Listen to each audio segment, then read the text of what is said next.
For the earnest expectation waited for the manifestation of the sons of God. Now is the time. We have to take a bold step to manifest Christ, because Christ have given to us new life and new hope. For Christ in us is the hope of glory.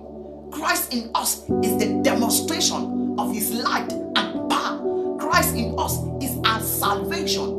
Christ in us help us not to be afraid of any tribulation or any difficulties in life.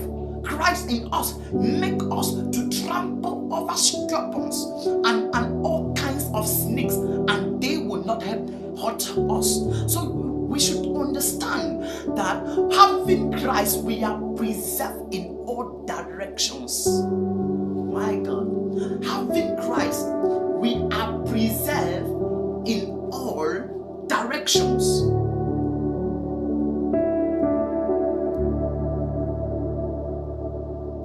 Christ